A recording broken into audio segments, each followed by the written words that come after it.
Hi, my name is Michelle, and today I will be talking about leaders in education for my interdisciplinary leadership class final project.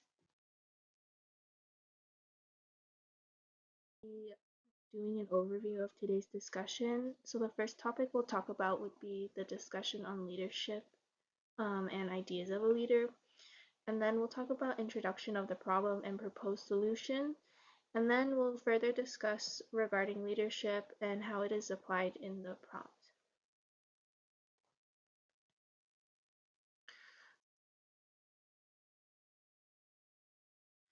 So, what is a leader?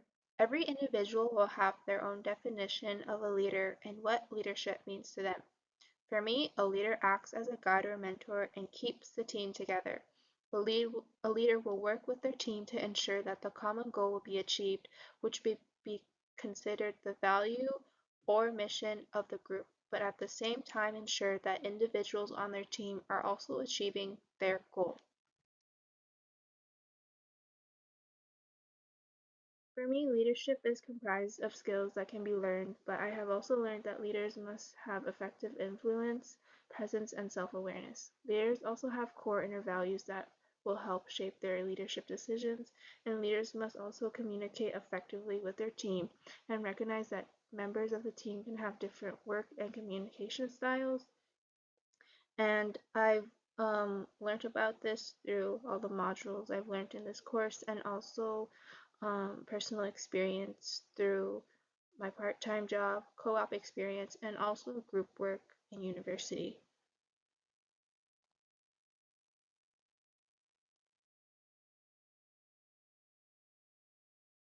What it means to be an effective leader. I have learned that it is important for leaders to practice self-reflection. By doing their own self-reflection, it can help leaders identify their strengths and weaknesses. They may be able to rely on their team regarding their weaknesses, but also presents as an example for the rest of their team to do the same. Leaders must also learn to effectively communicate with their team and how different team members can communicate differently.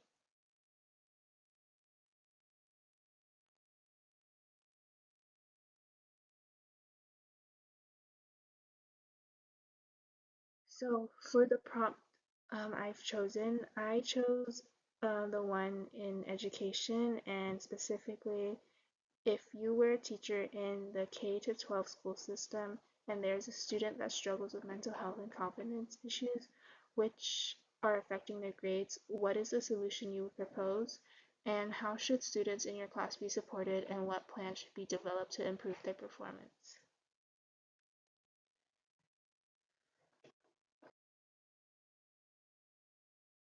So before I get into the discussion of the prompt and the proposed solution, we must first discuss who is the right person for this prompt and this situation.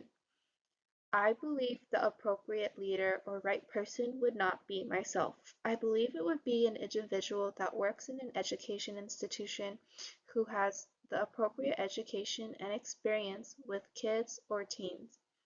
A teacher would be the most appropriate individual to produce a solution for this prompt.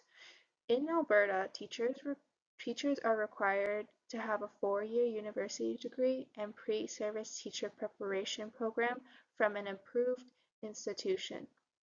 Education assistants, school counselors, or a principal may also be the right person, or they may make up the team of people that could help these students out. These individuals are more aware of the requirements needed for students to meet their educational needs and how to interact with students facing emotional distress. I personally believe that I am not the right person, as I have no experience dealing with these students facing distress or a hard obstacle. As the author, I will be speaking from personal experience and observation, and also how I believe a teacher may want to act in this situation. Discussing the proposed solution for the prompt I've chosen. So for the first step, I would want to start the conversation. So as a teacher, you can start a conversation with the student by understanding the areas they are struggling with. By having this one-on-one conversation can make the student feel more comfortable. Also, by reaching out first, the teacher may also be able to learn the best way to communicate with the student. The student may prefer to have a one-on-one conversation with the teacher or converse indirectly through a friend, parent, or another individual that works at the school, like a counselor or maybe an education assistant.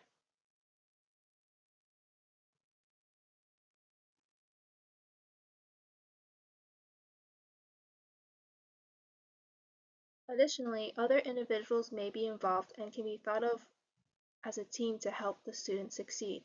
In this case, the teacher would be considered the leader for this situation.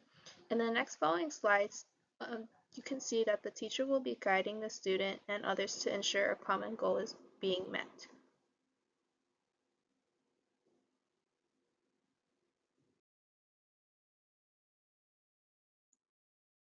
For step 2, we will now be determining goals and outcome for the student and the teacher. So the teacher should work with the student and possibly other resources such as an education assistant, a parent, or another teacher to determine the goals that the student would like to achieve. The teacher and student should also take into consideration the minimum requirements that the student must meet for that specific class or grade level. Teachers should consider the grade of the student, as high school students may need specific classes and GPAs to go to college if that is their goal, while elementary students may need to understand and learn basic principles in math or science to move up to the next grade level.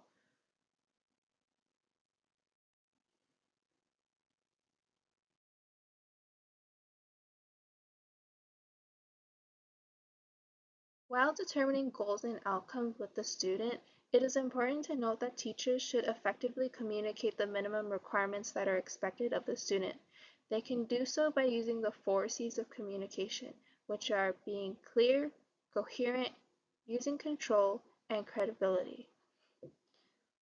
An example could be outlining the requirements and explaining the requirements in an easy way for the student or another individual to understand. The teacher may also provide pamphlets that the student can refer to if needed. It is also important for the teacher to make sure the student is welcome to reach out or ask questions at any time. Another important factor is to be aware of the values of the student, teacher, and the school. The values of all three may not align. The teacher should take this into consideration and must know that new values and missions can be created, and sometimes the values of all three parties may change. With the factors that I have mentioned, the student and the teacher should be able to come up with a clear goal for both parties to work to achieving.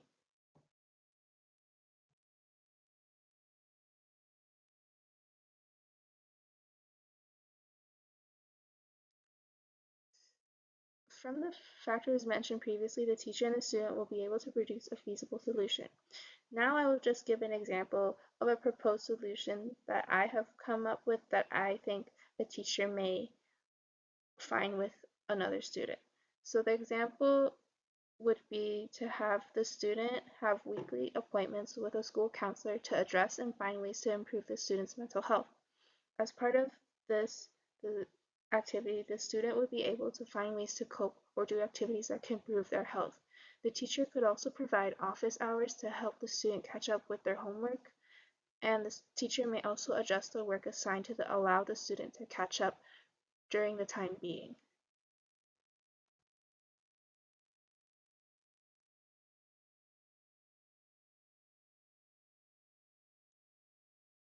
During the process of determining goals and outcome and executing the solution, there would be involvement from several different individuals. As I've mentioned in step 1, when communicating with the student, and also the initial step of determining goals and outcomes, an education advisor, parent, and possibly principal would probably be involved during that process. This would fall under the concept of team building and effective teams. In this case, there is no clear introduction to the team, but it still falls under team building as everyone has one common goal of finding success for the student and allowing them to achieve that goal.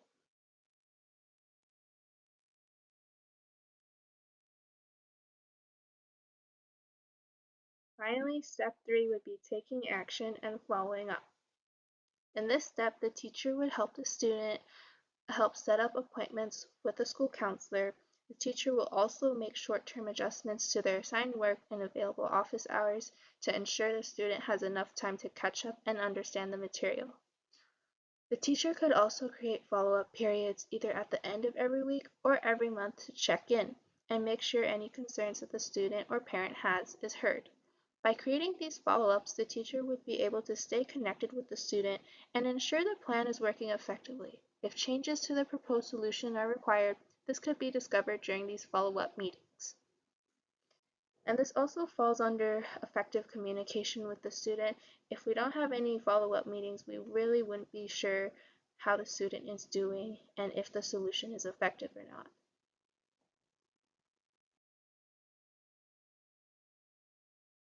Overall, the proposed solution enables the teacher to act as a leader in this situation. The situation allows the teacher to determine the best ways to communicate with different students and the core values and different values between different parties. It has also allowed the teacher to work with others, potentially including counselors, other teachers, or parents to ensure success for the student.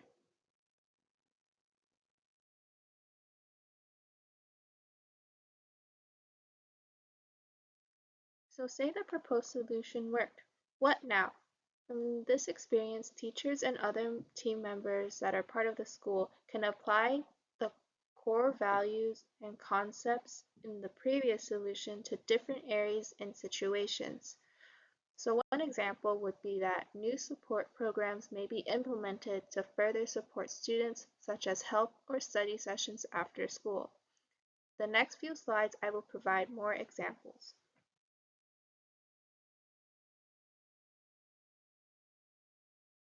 So as said, based off that prompt, teachers and other individuals can apply those concepts to other situations that may come up at the school. So the first example I have is that individuals can resolve disagreements or fights between students by engaging in effective communications. By effectively communicating, teachers will further understand what is going on between students and also how students communicate with teachers and fellow classmates. While this is occurring, teachers can also explain why some actions are inappropriate and how everyone can work together to come up with a resolution. The next example would be that teachers may implement more teamwork so students can lean onto each other and create their own team. From that prompt, we saw that the teacher, counselor, possibly a parent or education assistant were working together to help support one student and help them achieve their goal. From that, teachers can apply this concept in the classroom and we could teachers can see success and students' confidence build up if they were to work as a team.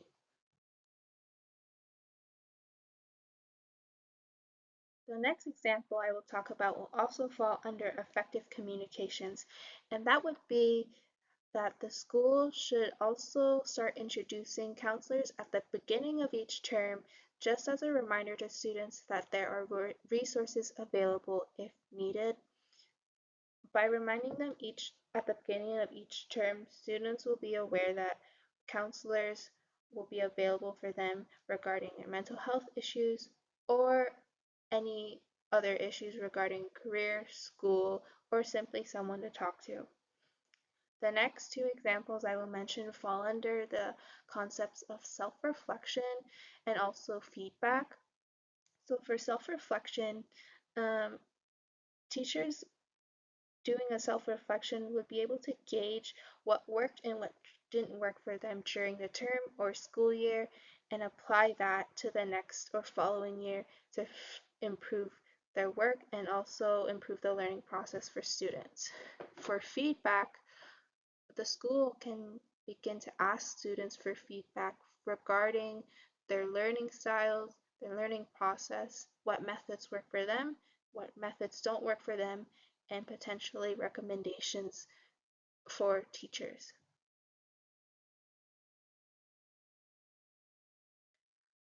So, aside from the solution that I proposed in the slides today, there could also be several other solutions that can emerge and may also be implemented by someone else besides the teacher. So one example would be an education assistant or counselor could be the individuals that end up as a leader in the situation. Or a classmate may also be the leader in the situation by speaking up for their friend and letting the appropriate individuals know to get that student help. The point is, leaders can emerge in any setting and can be any individual in the room.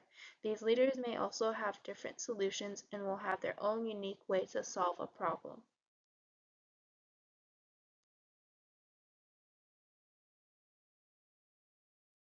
Additionally, I would also like to mention that it is important to acknowledge that the proposed solution may not work either. Every individual is different and may have different responses to specific ideas, plans, or actions.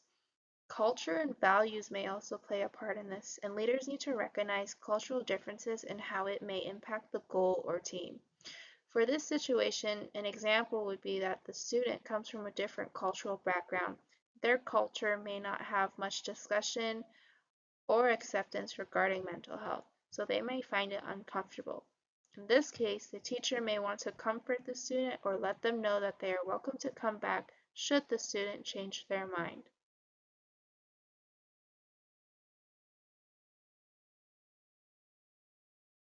These are just the references that I used for today's presentation. I'd like to thank you for watching this video, and I hope everyone has a good winter break. Thank you.